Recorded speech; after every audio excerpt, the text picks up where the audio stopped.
je voudrais vous inviter à vous abonner à cette page et à recruter d'autres gens qui vont s'abonner. Pour quelle raison? Parce que c'est une chaîne qui est consacrée à la dézombification du peuple noir. Vous savez, en ma qualité de théologien, d'historien et d'expert en management public, je décide de mettre toute mon énergie et toute l'équipe qui travaille avec moi décide aussi de mettre toute son énergie à la dézombification du peuple noir. L'émission s'appelle Lumière sur le monde. Eh bien, cette lumière, ce n'est pas moi. Cette lumière, c'est le travail que nous faisons ensemble. Lorsque tout à coup, on réalise qu'on nous a roulé dans la farine, on réalise qu'on nous a trompés pendant, n'est-ce pas, des siècles, et que tout à coup, nous prenons conscience de nos ressources, nous prenons conscience de notre identité, et ayant pris conscience de tout cela, nous prenons la décision de partager ce que nous sommes, ce que nous comprenons avec les autres. Donc, nous avons besoin d'avoir une masse critique d'hommes et de femmes noirs réveillés qui vont changer, n'est-ce pas, leur pays respectif pour la gloire de nos ancêtres. Nos ancêtres méritent cela. Ils se sont sacrifiés pour nous et c'est à nous aujourd'hui de prendre le relais. Comment on le fait? On le fait en se dézombifiant et en dézombifiant les autres. Je vous invite donc à liker ce qui se fait sur cette chaîne, à le sharer, à le partager avec les autres, à vous abonner et si vous l'avez fait déjà, à recruter d'autres qui vont s'abonner. On est ensemble, on garde le moral car tant que va le moral, tout va.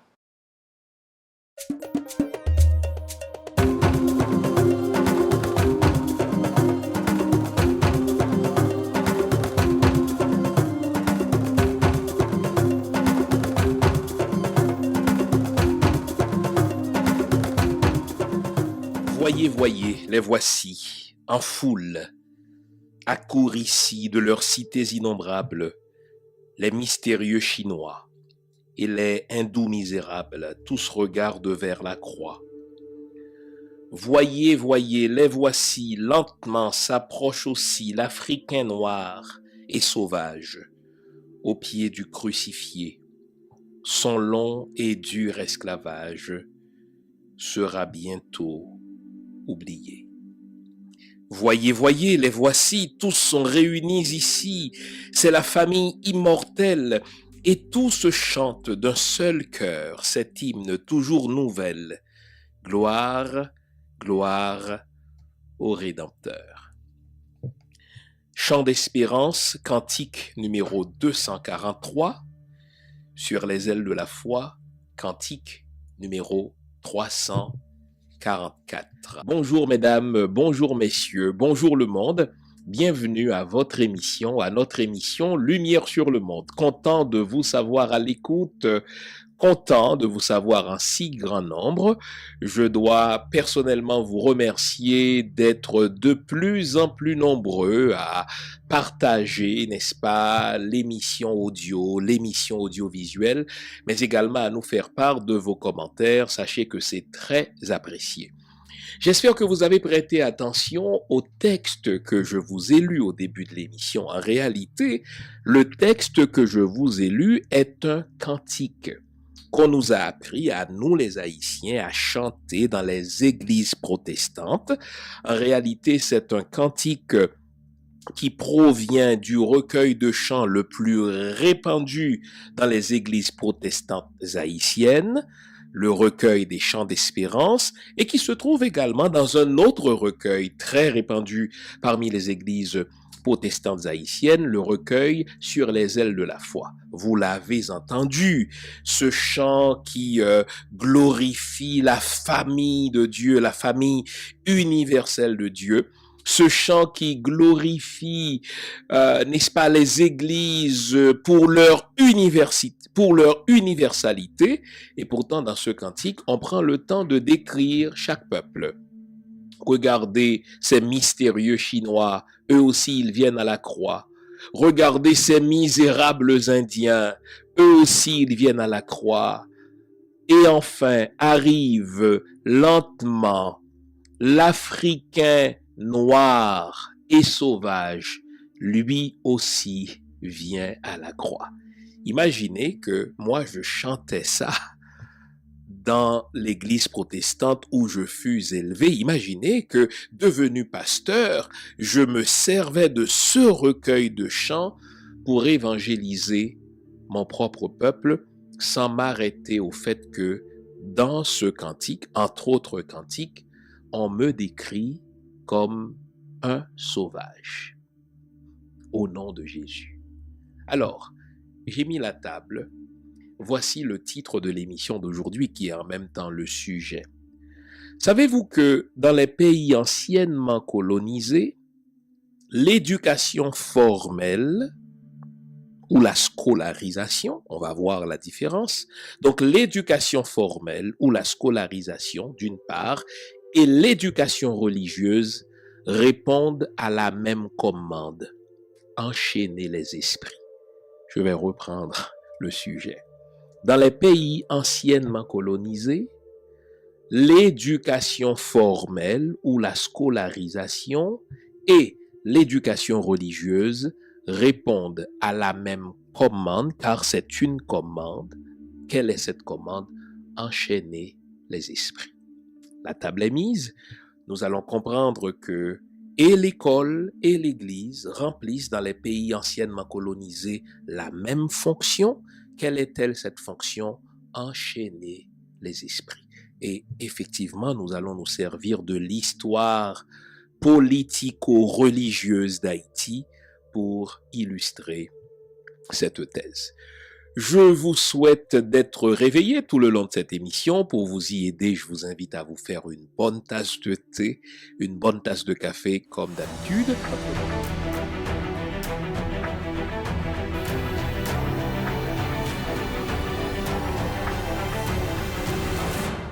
1804-2024, ça fait 220 l'année depuis ancêtres nous te prend l'indépendance. 220 ans crise sous crise, Haïti en dégrabat. En pile compatriotes perdu l'espoir, mais gen moun toujours. Qui ça nous pas fait qui fait river dans l'état ça? Qui ça nous doit faire pour changer destin pays pour l'histoire pas juger? Parler de Haïti, un mouvement pour faire diaspora, parler dans une seule voix, a invité une chita en grand monde responsable pour discuter honnêtement sur situation pays et chercher une solution réelle. Rendez-vous cassé, week-end 4 octobre là, dans Tampa, Florida, pour 2 jours rassemblement. Abgen workshop, conférence débat, performance artistique, manger, danser, dans tête ensemble pour une belle Haïti. Conférencier, Dr. Flor Lindor La Tortue, professeur Michel Soukar, Dr. Jean Fils-Aimé et lieutenant général Russell Honoré. Modérateur Wendell Théodore. Activité à clôturer avec Bello dans un gala qui a servi repas à 3 plats. Week-end 4 octobre. Rendez-vous c'est dans Tampa, Florida, dans l'hôtel Hilton Tampa Airport West Shore, 2225 North Louis Avenue. Pour plus d'informations, relez dans 813 327 96 38 ou sinon visitez palemdehaiti.com. Pas de cacher l'ombre là. C'est ou bon là ou bon pas là. Point.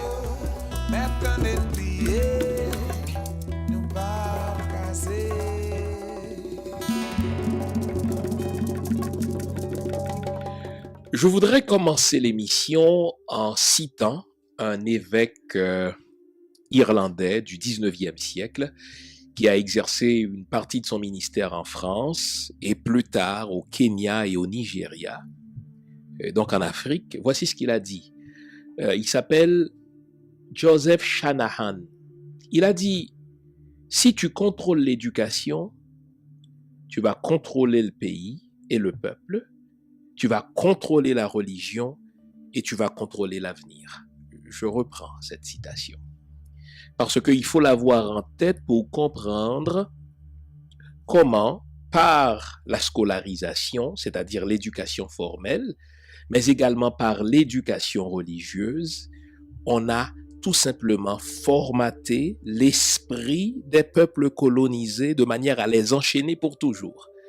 Et Joseph Shanahan, qui est je l'ai dit, un évêque catholique irlandais qui a exercé son ministère en Afrique, il a compris cela très tôt. Voici ce qu'il a dit. Et au fait, sa citation est une doctrine qui a été mise en pratique avant lui et qui est encore mise en pratique dans les pays anciennement colonisés. Il a dit ceci: si tu contrôles l'école, tu contrôleras le pays et le peuple.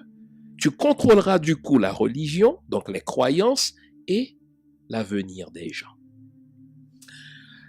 Alors, Le sujet du jour, je le reprends à des fins pédagogiques. Dans les pays anciennement colonisés, l'éducation formelle, donc la scolarisation, et l'éducation religieuse répondent à la même commande: enchaîner les esprits. Vous vous souvenez de l'endroit où nous nous sommes laissés la semaine dernière, hein? Nous étions en 1860. L'État haïtien, dans un effort de se sortir de l'embargo dans lequel on l'avait enfermé, a signé un concordat avec le Vatican en 1860 sous le gouvernement de Fabre-Geffrard.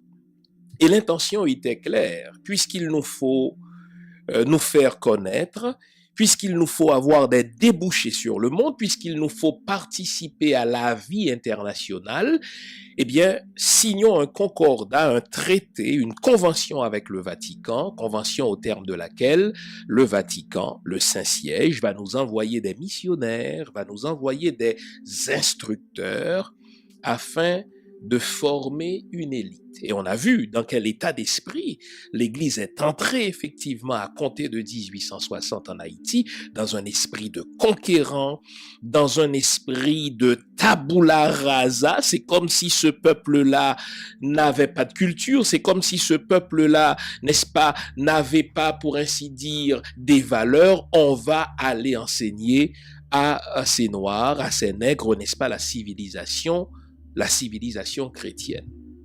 Sauf que là, nous sommes en 1860. Il faut remonter un tout petit peu avant. Bon.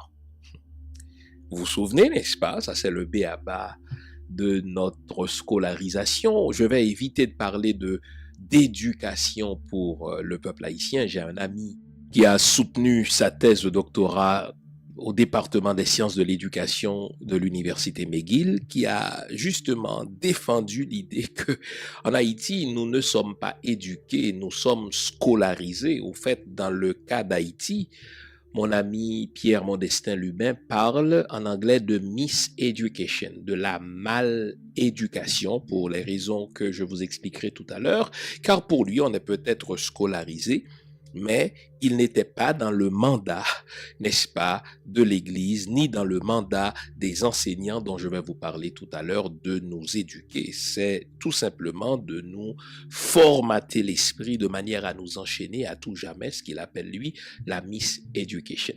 Donc, remontons donc le cours du temps. Je suis parti la semaine dernière avec le concordat de 1860, sauf qu'aujourd'hui, il nous faut remonter un tout petit peu.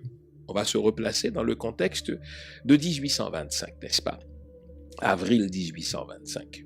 Vous vous souvenez, nous sommes indépendants depuis 1804 et la France y va à coups de menaces, aucun État ne veut nous reconnaître, et au terme de plusieurs années de négociations, le président haïtien Boyer va accepter de signer une infâme entente.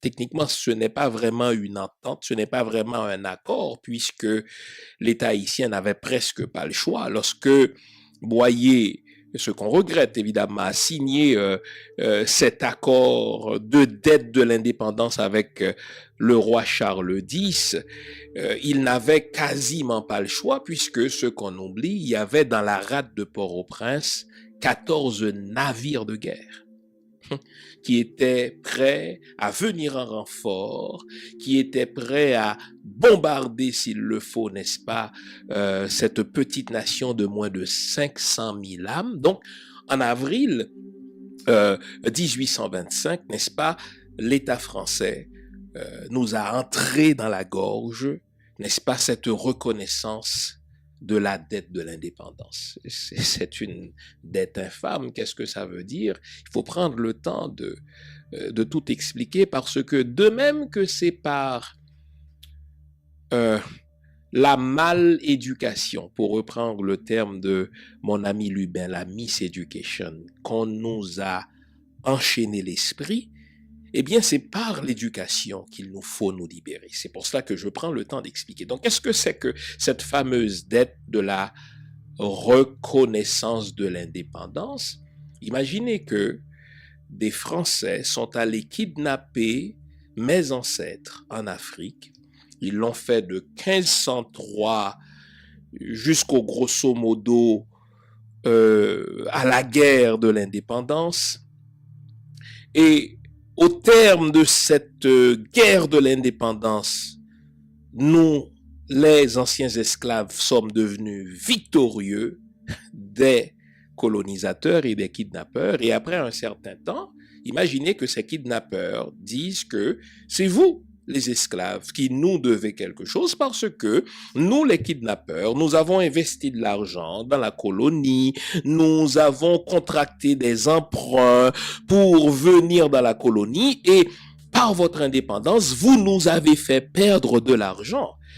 Et si vous voulez comprendre ce que l'indépendance d'Haïti représente pour la France ou représentait pour la France en termes de pertes économiques, en termes de prestige international, je vous invite à lire le très excellent livre « Les Jacobins noirs » de Cyril Lionel Robert James. Dans ce livre, l'auteur prend le temps de nous dire à quel point cette colonie était la plus prestigieuse, la plus rentable de toutes les colonies. Mais grâce à la colonie de Saint-Domingue, la France était un empire enviable, un empire prestigieux. Or voilà que la France vient de perdre Saint-Domingue. Depuis ce temps, la France a une seule préoccupation: comment recouvrer cette colonie. Bon, et là, la France va envoyer un émissaire particulier. Évidemment, au terme de toutes les négociations, la France va tomber sur une perle. Un jeune diplomate qui a fait, n'est-ce pas, ses preuves en Afrique. Il a été au Sénégal en mission spéciale. Au Sénégal, on lui a confié pour mission de dire aux autorités françaises comment s'assurer que les Africains anciennement colonisés par la France demeurent à tout jamais enchaînés à la France. Il a accompli son œuvre avec brio, il est rentré en France, n'est-ce pas, et là, il a raflé tous les honneurs. Et là, quand Haïti a proclamé son indépendance, on va envoyer ce jeune homme en Haïti avec la même mission. Parce que c'est lui qui définit la doctrine des anciens pays colonisateurs par rapport aux anciens pays colonisés. Et la doctrine Molien, telle que je l'appelle, est encore de mise aujourd'hui. Donc, Gaspard Théodore Molien. Gaspard Théodore, c'est un prénom composé. Le nom de famille Molien, M-O-L-L-I-E-N. Celui qui me l'a fait découvrir, c'est un expert de l'histoire des relations de la France avec ses anciennes colonies, de l'histoire de la relation de la France avec Haïti en particulier. Il s'appelle justement Jean-François Brière et entre autres livres, il a écrit Haïti et la France 1804-1848, le rêve brisé. Mais l'œuvre dont j'aimerais vous parler aujourd'hui et grâce à laquelle j'ai découvert ce fameux Molien, c'est un article que Jean-François Brière a écrit et qui a pour titre « Du Sénégal aux Antilles, Gaspard Théodore Molien en Haïti, 1825-1831 ». Et là, c'est un article dont je vous recommande la lecture car, en vérité, c'est l'article qui définit les paramètres du comportement de la communauté internationale, du comportement de la France dans ce contexte-là. Plus tard, à partir de 1915, du comportement des États-Unis et depuis la fin de l'occupation américaine d'un point de vue physique, c'est cet article-là qui définit, si vous voulez, le comportement de la communauté internationale vis-à-vis d'Haïti et vis-à-vis, n'est-ce pas, des pays anciennement colonisés en matière de scolarisation et d'éducation religieuse. Donc, je reprends le titre de l'article. Du Sénégal aux Antilles, Gaspard Théodore Molien en Haïti, 1825-1831. La date ici est intéressante, elle est même très instructive.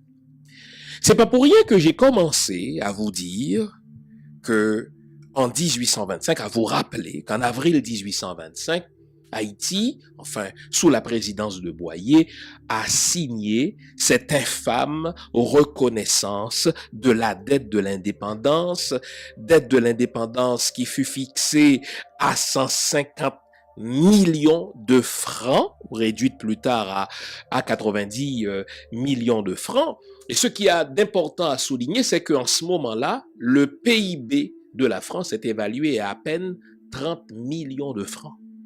Imaginez que mes ancêtres ont travaillé pour les autres sans revenus, et pour que mes ancêtres soient reconnus libres, eh bien, il a fallu que Haïti, la jeune république, consente à payer jusqu'à 5 fois le PIB de la France d'alors. Bon, ceci a déjà été fait. On ne peut pas refaire l'histoire, mais on peut essayer de la comprendre et surtout comprendre comment éviter de commettre les mêmes erreurs. Alors, la date ici est importante. Nous avons signé, n'est-ce pas, cette reconnaissance de dette en 1825 et pourtant, cette même année, la France songe à autre chose.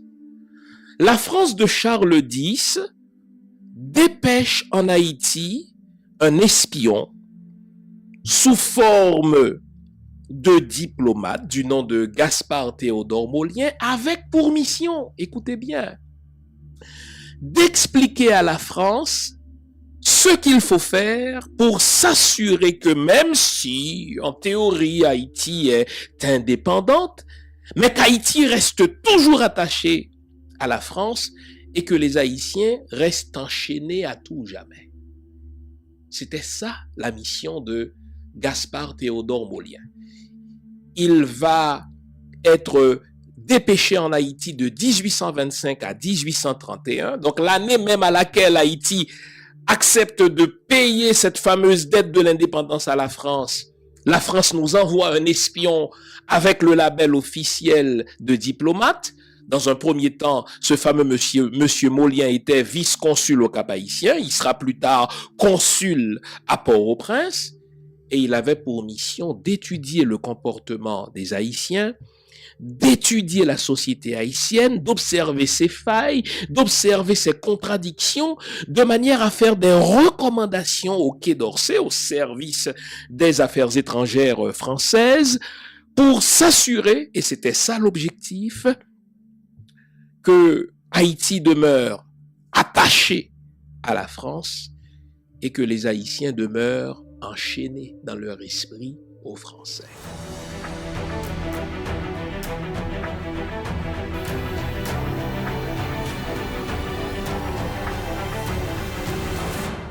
« 1804-2024, ça fait 220 l'année les bis ancêtres nous ont pris l'indépendance. 220 ans crise sous crise, Haïti en dégrabat. En pile compatriotes perdu l'espoir, mais gen moun toujours. Qui ça nous pas fait qui fait arriver dans l'état ça? Qui ça nous doit faire pour changer destin pays pour l'histoire pas juger? Parler de Haïti, un mouvement pour faire diaspora, parler dans une seule voix, a invité une chita, un grand monde responsable pour discuter honnêtement sur situation pays et chercher une solution réelle. Rendez-vous cassé, week-end 4 octobre là, dans Tampa, Florida, pour 2 jours rassemblement. Abgen workshop, conférence débat, performance artistique, manger, danser, dans tête ensemble pour une belle Haïti. Conférencier, Dr. Flor Lindor La Tortue, professeur Michel Soukar, Dr. Jean Fils-Aimé et lieutenant général Russell Honoré. Modérateur Wendell Théodore. Activité à clôturer avec Bello dans un gala qui a servi repas à 3 plats. Week-end 4 octobre. Rendez-vous c'est dans Tampa, Florida, dans l'hôtel Hilton Tampa Airport West Shore, 2225 North Louis Avenue. Pour plus d'informations, relez dans 813 327 96 38 ou sinon visitez palemdehaiti.com. Pas de cacher l'ombre là. C'est où bon là ou bon pas là. Point.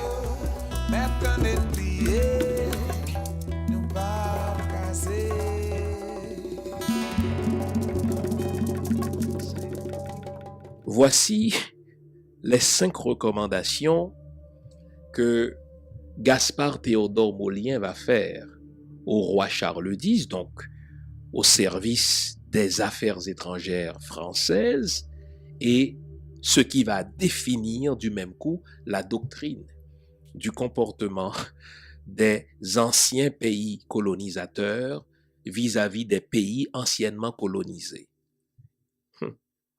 Première recommandation de Molien.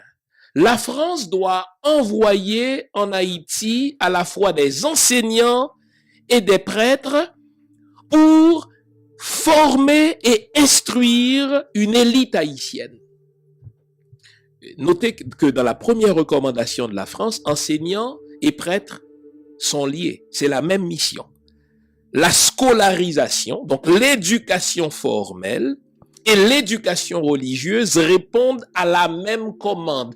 Attacher le pays à l'ancienne métropole, donc à l'ancienne nation colonisatrice, et deux, enchaîner les esprits définitivement à la France. Première recommandation, envoyer des prêtres et des enseignants pour mettre sur pied une élite et l'instruire telle que nous, on veut.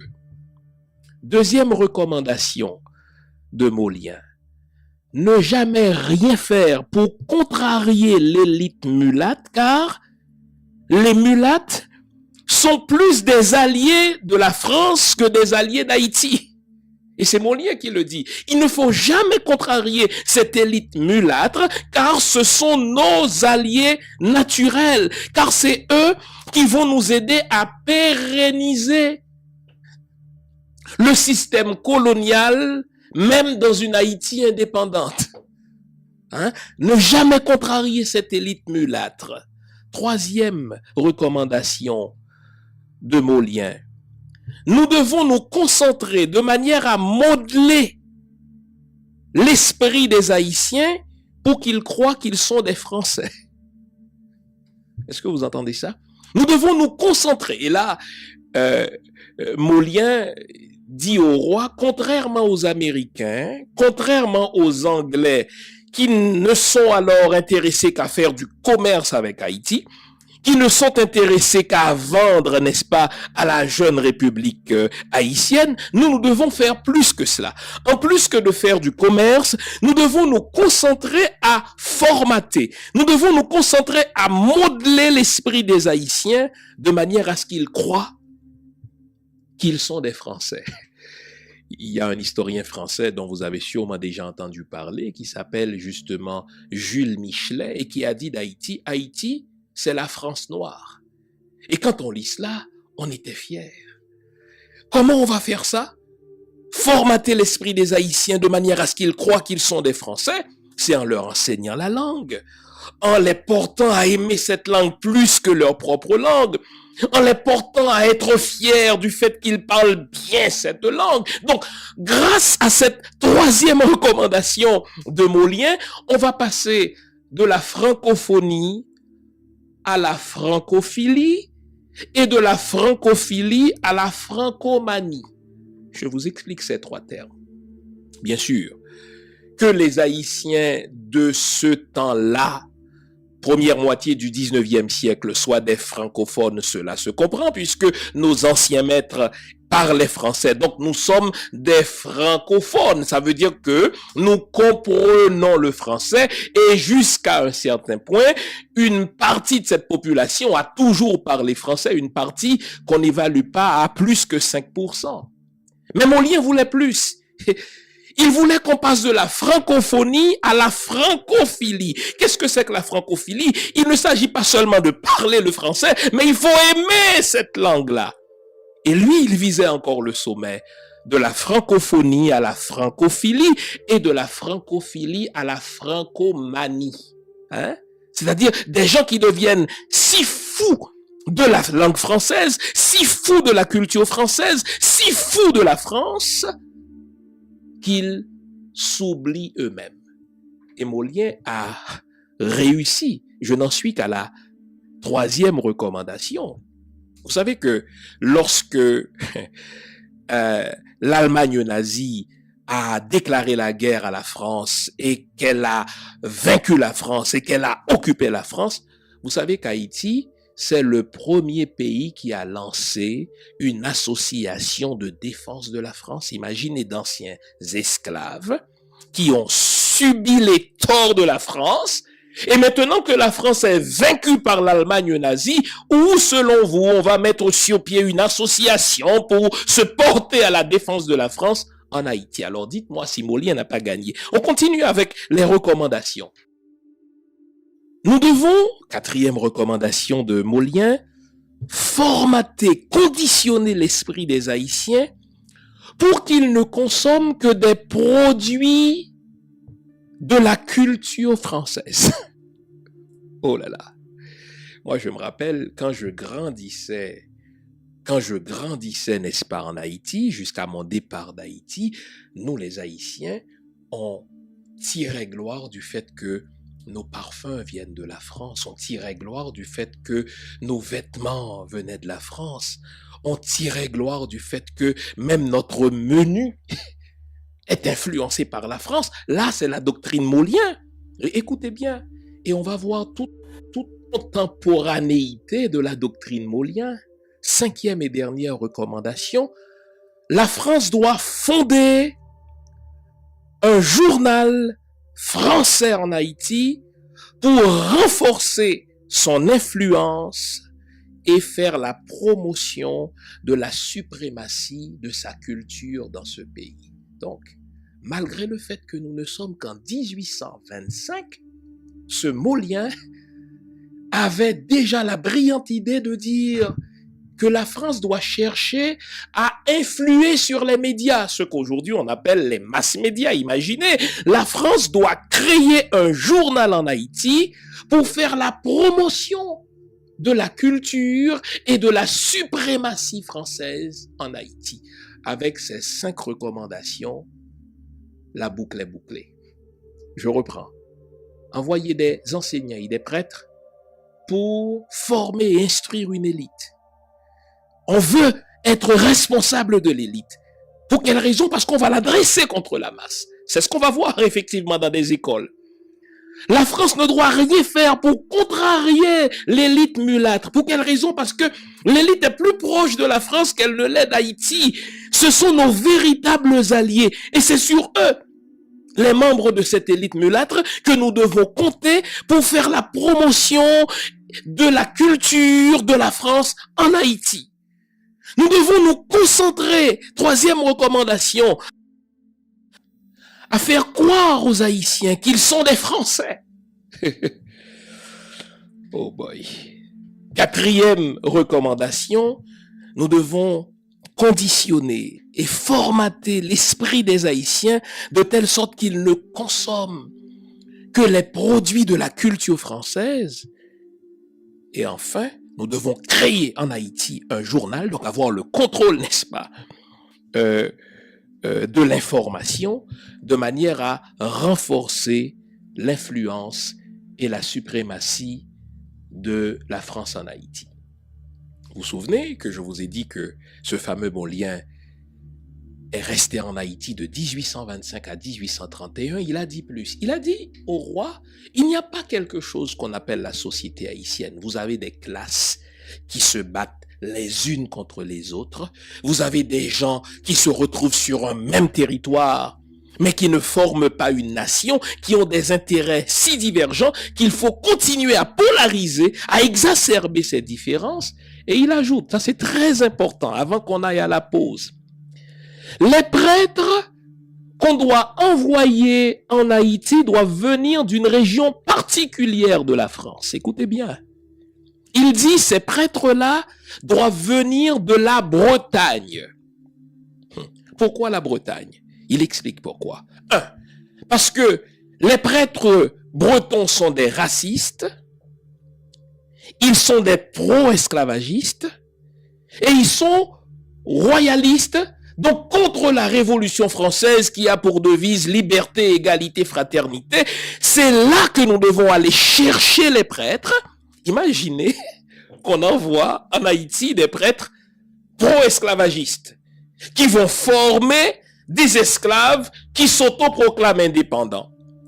Imaginez qu'on envoie en Haïti des prêtres racistes, blancs, qui vont enseigner à des nègres.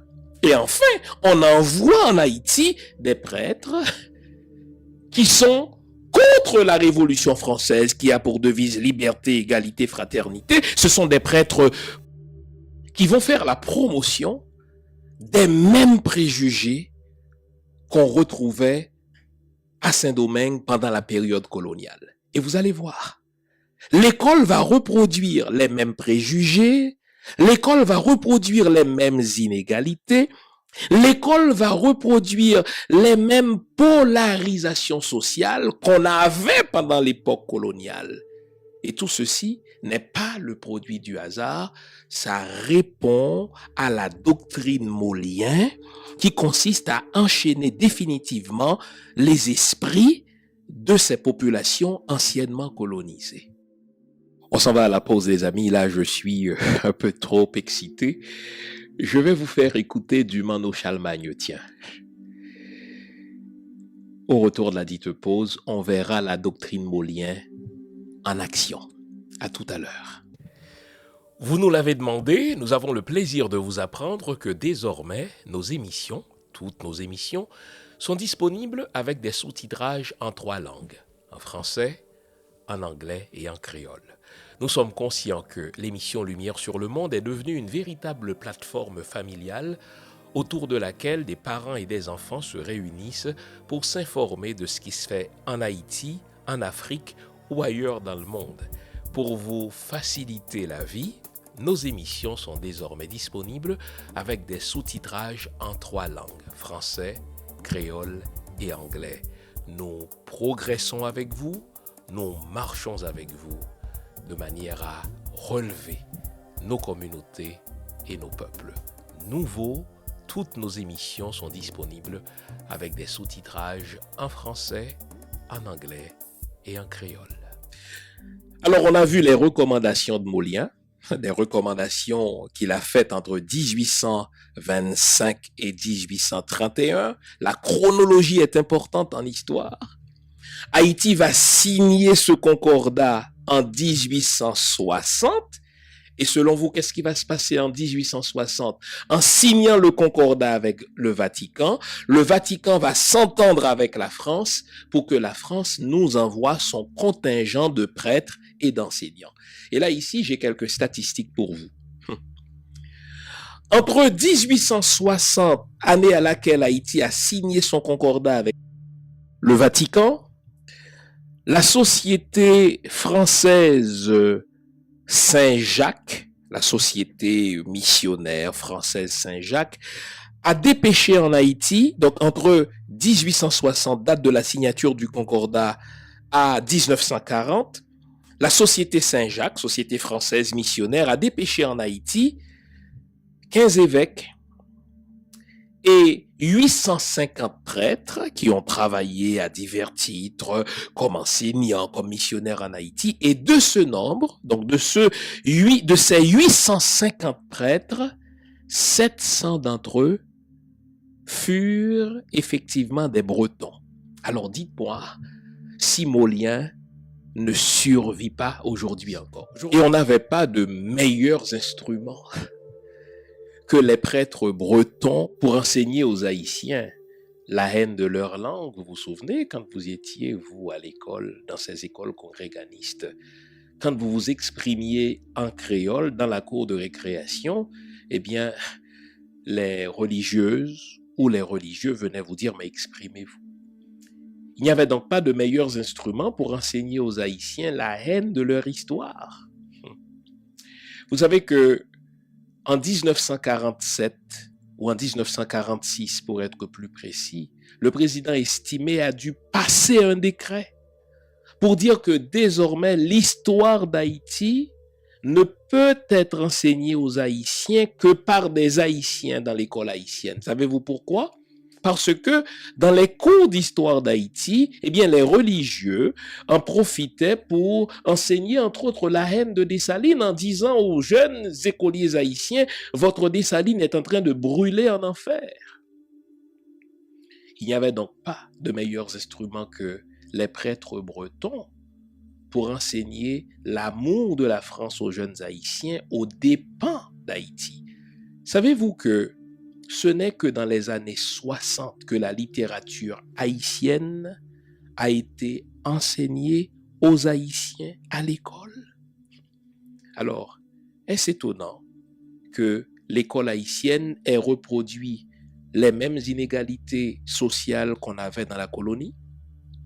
Est-ce étonnant que l'école haïtienne reproduise le même complexe d'infériorité qu'on a en parlant créole par rapport au français? Quand on parle français, on se croit intelligent et grâce au français, on construit ce que les experts appellent une espèce de elite closure. On se construit un barrage pour dire, écoutez, grâce à cette langue, nous faisons partie d'une élite aux dépens d'une masse qui, elle, ne comprend pas. Est-ce étonnant que l'école haïtienne ne nous fournisse pas des instruments pour développer notre pays, pour comprendre, n'est-ce pas, ses problématiques et pour aller de l'avant? Parce que c'était justement le mandat contraire qu'on avait confié aux prêtres bretons. Et quand on dit on, ce n'est pas seulement la France, mais c'est également l'élite haïtienne. Je voudrais vous rappeler ce que le ministre de l'Instruction publique d'alors, en 1860, Élie Dubois, a dit lorsqu'il devait présenter les termes du concordat. Il a dit qu'on a signé ce concordat afin que les prêtres, afin que l'Église, afin que les enseignants religieux puissent impulser un nouvel ordre culturel à l'instruction chrétienne en Haïti. On confie aux missionnaires, on confie aux prêtres la mission d'impulser un nouvel ordre culturel dans l'instruction chrétienne en Haïti. Ce n'est donc guère étonnant que l'école haïtienne reproduise les mêmes schèmes de sous-développement, les mêmes préjugés, les mêmes inégalités. Dans ce sens, l'ancien président d'Haïti, Leslie François Manigat, disait que le hasard est exceptionnellement rare dans l'histoire. Le hasard est exceptionnellement rare dans l'histoire d'Haïti. Donc, il n'y a pas de hasard dans notre histoire. Nous avons été programmés pour reproduire ce que nous voyons là aujourd'hui. Alors, on se pose la question, puisque cette doctrine dont je parle remonte à 1825, remonte à 1860. Les écoles dont je parle ont une certaine histoire, mais est-ce que le comportement de la communauté internationale n'a pas changé? Non. Le comportement de la communauté internationale n'a pas changé, puisque dans les rapports internationaux, on ne change pas un numéro gagnant. Si une doctrine est efficace, on ne va pas la changer. J'en veux pour preuve l'exemple suivant. Vous vous souvenez du dimanche 10 mai 2015? Tiens, je vous rafraîchis la mémoire. Dimanche 10 mai 2015, le président français d'alors, François Hollande, se trouve à Pointe-à-Pitre, en Guadeloupe, et là, il prononce un discours extraordinaire. Il a dit texto: lorsque je me rendrai en Haïti, je m'acquitterai de la dette de la France vis-à-vis d'Haïti. Waouh! Et il était dans le contexte, n'est-ce pas, antillais, et il rappelait dans une envolée extraordinaire comment la France avait fait subir une injustice à Haïti, comment on avait exigé de la jeune République indépendante une dette infâme de 150 millions de francs. Et lui d'ajouter: lorsque je me rendrai en Haïti 2 jours plus tard, le mardi 12 mai, j'acquitterai la dette de la France vis-à-vis d'Haïti. Bon, évidemment, la promesse d'un politicien n'engage que ceux qui y croient. Les promesses des politiciens n'engagent jamais les politiciens, mais il y avait plusieurs qui commençaient à s'exciter à l'idée que la France pourrait envisager de rembourser à Haïti sa dette vis-à-vis de ce jeune pays. Une dette qui est évaluée en termes d'aujourd'hui à 17 milliards d'euros. Ça fait beaucoup d'argent, ça. 2 jours plus tard, François Hollande se rend en Haïti, effectivement. Et notez bien, Hein, vous vous souvenez quand Molien recommandait à la France, si elle veut garder sa mainmise sur Haïti, il ne faut rien faire pour inquiéter l'élite. Autrefois, c'était l'élite mulâtre, mais l'élite intellectuelle, l'élite politique, l'élite d'affaires. François Hollande s'est assuré de se rendre en Haïti, flanqué, n'est-ce pas, des membres d'une certaine élite haïtienne. Je vous invite à aller visionner la vidéo. Et là, François Hollande a dit, la dette dont je parlais, c'était une dette morale. Et la France va, à la demande du président d'Haïti, c'est important, le président d'alors, n'est-ce pas Michel Martelly, la France va appliquer, écoutez bien, un véritable plan Marshall d'éducation pour Haïti. Waouh! La France s'intéresse encore, n'est-ce pas, à la scolarisation des Haïtiens. Et cette fameuse dette de l'indépendance qu'on évalue à 17 milliards d'euros, l'évaluation est française puisque ce sont les journalistes français qui ont fait l'équivalent en termes d'aujourd'hui. Donc, on va passer de 17 milliards d'euros, vous allez faire beaucoup d'efforts pour ne pas rire, à une enveloppe budgétaire de 50 millions de dollars.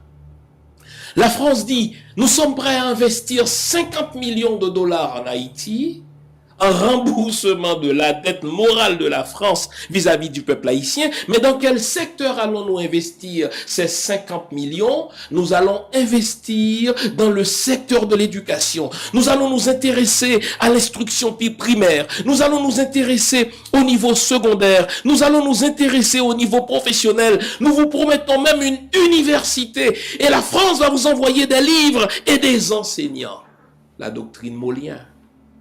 Si on contrôle l'école, on contrôle le pays et le peuple. Si on contrôle l'école, on contrôle la religion. Et si on contrôle l'école, on contrôle l'avenir de ce pays. Donc vous voyez que malgré le fait que cette doctrine a été formulée entre 1825 et 1831, la doctrine Molien, elle est contemporaine, elle est actuelle, en ce que la France dit, si je veux garder mon influence en Haïti, c'est par l'éducation. Et François Hollande allait jusqu'à dire, votre langue, c'est le français, et nous allons continuer à la promouvoir en Haïti.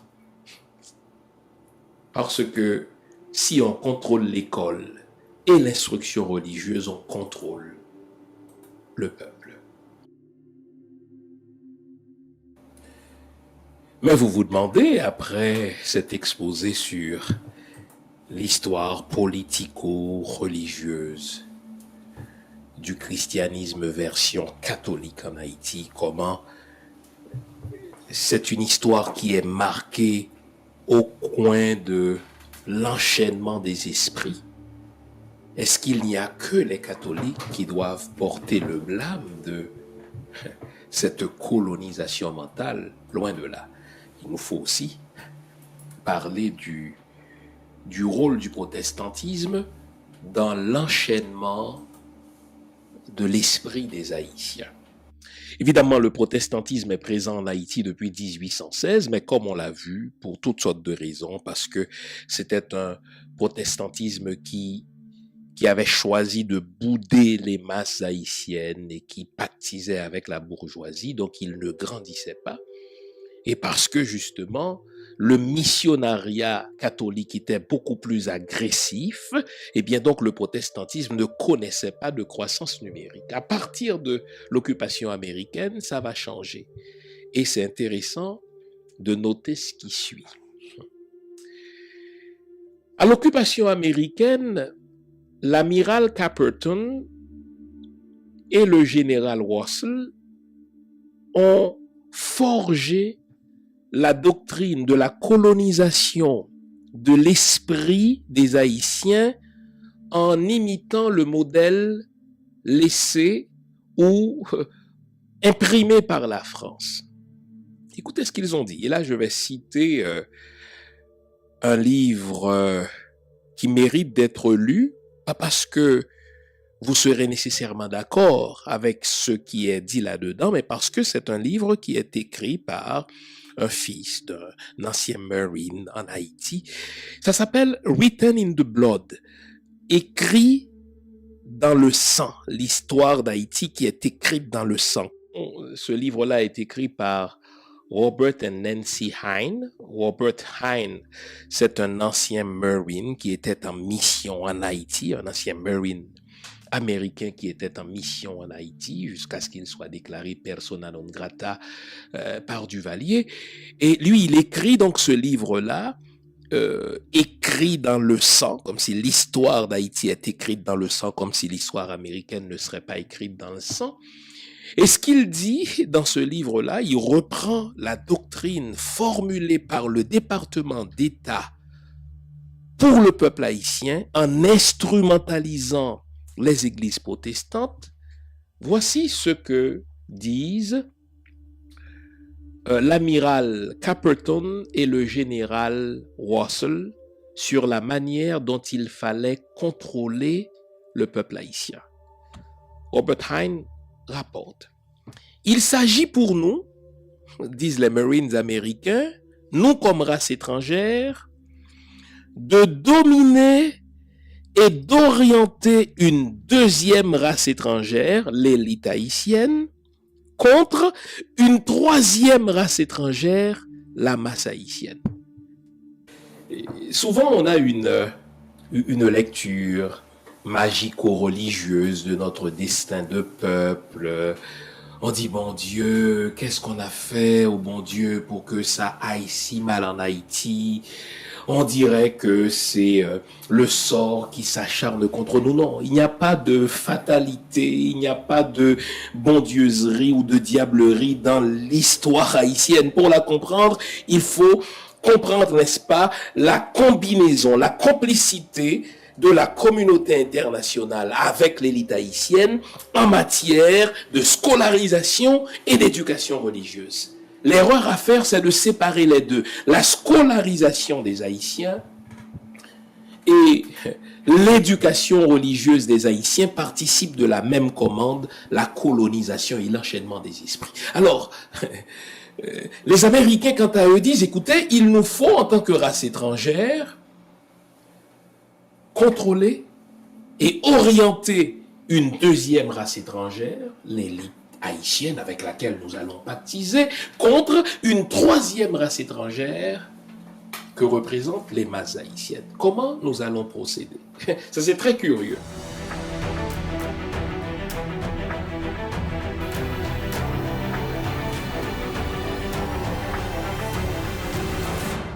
« 1804-2024, ça fait 220 l'année les bisancêtres de te prend l'indépendance. 220 ans crise sous crise, Haïti en dégrabat. En pile compatriotes perdu l'espoir, mais gen moun toujours. Qui ça nous pas fait qui fait arriver dans l'état ça? Qui ça nous doit faire pour changer destin pays pour l'histoire pas juger? Parler de Haïti, un mouvement pour faire diaspora, parler dans une seule voix, a invité une chita, un grand monde responsable pour discuter honnêtement sur situation pays et chercher une solution réelle. Rendez-vous cassé, week-end 4 octobre là, dans Tampa, Florida, pour 2 jours rassemblement. Abgen workshop, conférence débat, performance artistique, manger, danser, dans tête ensemble pour une belle Haïti. Conférencier, Dr. Flore Lindor La Tortue, professeur Michel Soukar, Dr. Jean-Fils Aimé et lieutenant général Russell Honoré. Modérateur Wendell Théodore. Activité à clôturer avec Bello dans un gala qui a servi repas à 3 plats. Week-end 4 octobre. Rendez-vous c'est dans Tampa, Florida, dans l'hôtel Hilton Tampa Airport West Shore, 2225 North Louis Avenue. Pour plus d'informations, relez dans 813 327 96 38 ou sinon visitez palemdehaiti.com. Pas de cacher l'ombre là. C'est où bon là ou bon pas là. Point.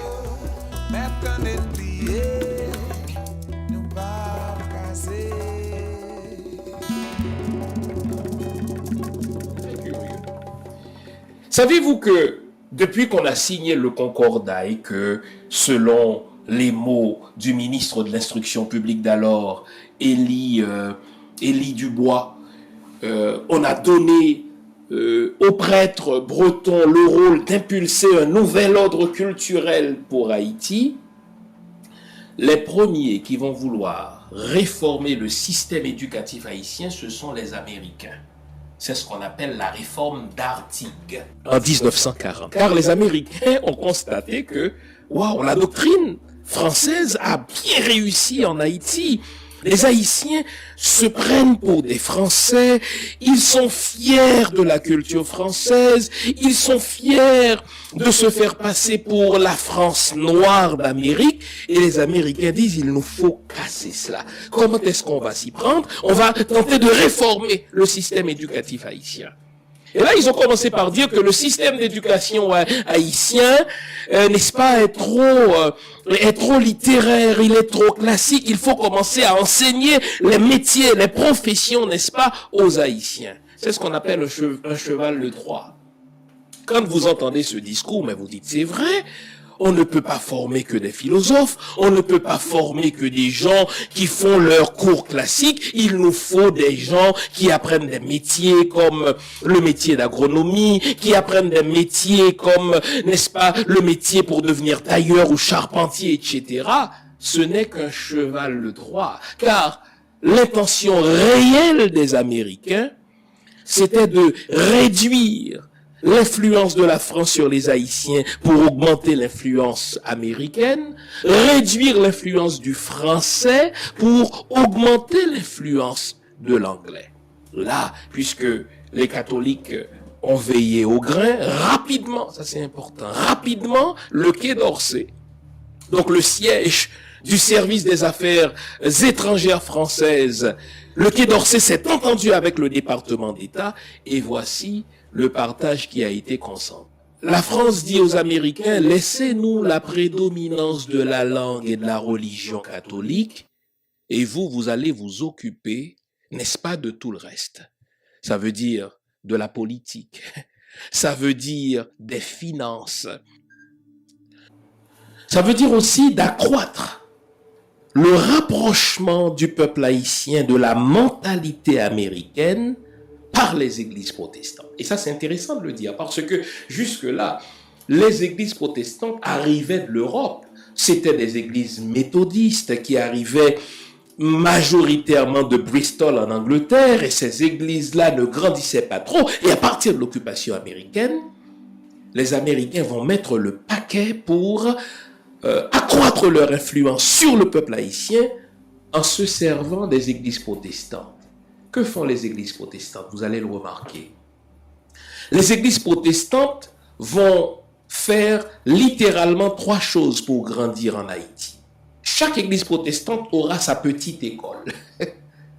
Qui est-ce qui finance les écoles protestantes? Les Américains. N'oublions pas, si on éduque un peuple, on le contrôle. Les églises protestantes vont aussi faire dans des œuvres de charité. N'oublions pas que c'est un pays pauvre, du moins c'est un pays appauvri, pour répéter, n'est-ce pas, l'autre. Donc, les églises protestantes, encore une fois subventionnées par les Américains, vont faire dans des œuvres de charité. Les fameux sinistrés, les fameux pépés, les fameuses distributions, n'est-ce pas, aux masses paysannes. Ça, c'est les Américains. Mais elles vont surtout faire dans la division du peuple haïtien. Ah oui. L'Église catholique a divisé le peuple haïtien par ses écoles. Ceux qui sont instruits construisent une élite clocheux par la langue française contre la masse qui, elle, ne sait pas lire. L'Église catholique, par ses écoles, a reproduit les mêmes inégalités de l'époque coloniale. C'est le mandat que Molière a donné, n'est-ce pas, aux prêtres bretons. Mais les églises protestantes vont diviser le peuple haïtien en lui présentant divers Jésus. Et ça, c'est important, ça. C'est une division encore plus scélérate. C'est une division encore plus pérenne. Déjà, chers amis, en 1938, il y avait déjà près de 40 sociétés missionnaires américaines en Haïti. Pour un petit peuple d'à peine quelques millions d'alors, en 1938, en 1940, il y avait plus de 40 sociétés missionnaires différentes américaines en Haïti qui prêchent le même Jésus. Vous avez des baptistes qui prêchent un certain Jésus, très dogmatique, mais à côté des baptistes, vous avez les églises de Dieu. Encore une fois, des églises américaines qui, elles, disent les églises baptistes n'ont pas l'esprit de Dieu. Vous avez les témoins de Jéhovah qui disent, écoutez, vous les baptistes et les églises de Dieu, vous prêchez que Jésus est Dieu, mais pour nous, Jésus n'est pas un grand Dieu avec un grand D, c'est un Dieu avec un petit D. Et là, on va multiplier, n'est-ce pas, ces dénominations. Les adventistes vont arriver, ils vont vous dire, par exemple, que si vous ne respectez pas le sabbat, vous n'êtes pas tout à fait sauvé, etc. Et vous savez ce que ça fait? Ça divise la population. L'Église catholique divisait la population haïtienne au nom de l'éducation versus la non-éducation, donc ce qu'il faut dire autrement, au nom de la scolarisation versus la non-scolarisation. Mais les églises protestantes, sous l'impulsion américaine, divisent la population haïtienne au nom des Jésus différents. Les adventistes ont un Jésus, les baptistes ont un Jésus, les églises de Dieu ont un Jésus, les témoins de Jéhovah ont un Jésus, et seulement en 1938, il y avait déjà près de 40 sociétés missionnaires différentes en Haïti. Et quand on regarde le portrait des églises protestantes aujourd'hui en Haïti, c'est chaotique. Le résultat, on est divisé par Jésus et pour Jésus. Mon Jésus est meilleur que ton Jésus à toi. Et donc, on n'est pas tout à fait unis, même si on est chrétien. Les protestants jugent les catholiques parce que eux sont des idolâtres, ils ont des idoles chez eux. Les catholiques vont dire aux protestants, vous n'avez pas la vraie religion parce que la vraie religion, c'est nous qui l'avons, puisque l'église catholique, disent-ils, c'est la première religion. Et vous avez et les protestants et les catholiques qui tombent sur le dos des vaudouisants parce que les vaudouisants seraient responsables de tous les maux d'Haïti. Donc vous avez catholiques contre protestants, protestants contre vaudouisants. Dites-moi, est-ce que dans un tel contexte, on peut faire du développement? Parce qu'il n'y a pas de véritable identité nationale en Haïti. Vous pensez que c'était le fruit du hasard? Non. La scolarisation des Haïtiens a été pensée dans les chancelleries étrangères. On a décidé du type de scolarisation qu'on donnerait aux Haïtiens. L'éducation religieuse des Haïtiens a été décidée conjointement par les chancelleries étrangères et par les sociétés missionnaires, que ce soit le Vatican qui fut de mèche avec le Quai d'Orsay ou le département d'État qui fut et qui est encore de mèche avec les églises protestantes. Et on se retrouve, n'est-ce pas, sur un petit territoire de 27 000 km², n'est-ce pas, à ne pas pouvoir s'entendre parce que Jésus pam, pis bon que Jésus parle. On est en train de s'entre-déchirer au nom du discours religieux, comme si un discours religieux a jamais développé quelque pays que ce soit. Vous comprenez pourquoi j'ai écrit l'histoire de l'éducation religieuse du peuple haïtien est une histoire de zombification parce qu'on s'est servi de notre propension à la croyance pour nous garder enchaînés à nos anciens maîtres. Si l'on veut se sortir de cette zombification, si l'on veut se sortir de cette colonisation mentale, nous devons faire ce que le Québec a fait dans les années 60. Reprendre le contrôle de notre système éducatif. Jusque-là, nous avons été scolarisés. Jusque-là, notre ministère de l'éducation soi-disant nationale suit l'agenda de Molien ou l'agenda du département d'État. Nous devons reprendre le contrôle de notre système de l'éducation. Que vise un système d'éducation nationale? Il vise à fournir, n'est-ce pas, à l'apprenant des moyens pour avoir le contrôle justement de son environnement, ce que l'école haïtienne n'a jamais fait. Un vrai système d'éducation vise la socialisation, c'est-à-dire le vivre ensemble, ce que l'école haïtienne n'a jamais fait, puisque dès que je sais lire, je me sens supérieur à celui qui ne sait pas lire. Dès que je parle français, je me sens supérieur à celui qui ne parle pas français. La fameuse elite closure. Et ce que fait un bon système d'éducation, c'est de fournir à l'apprenant des outils pour influer sur son milieu, ce que l'école haïtienne n'a jamais fait, si bien que l'haïtien scolarisé est plus habile à vivre à l'étranger qu'à vivre dans son propre pays. Et il nous faut aussi placer le pays, placer la nation au-dessus des divers discours religieux. N'oublions pas, qui contrôle l'éducation, contrôle le peuple, contrôle le pays, contrôle la religion et contrôle le futur. Si l'État haïtien ne reprend pas le contrôle du discours religieux, on va continuer à nous enseigner par les religions la haine de soi, la haine de notre pays, la haine de notre culture, l'amour de l'autre aux dépens de l'amour de nos frères. Voilà ce qu'il nous faut faire. À partir de maintenant, ne considérons plus la religion comme un discours inoffensif, comme un discours salvateur. C'est bien le contraire, puisqu'en Haïti, on a vu que le discours religieux a été et est encore un instrument aux mains de nos anciens maîtres. Merci de votre attention. À la semaine prochaine.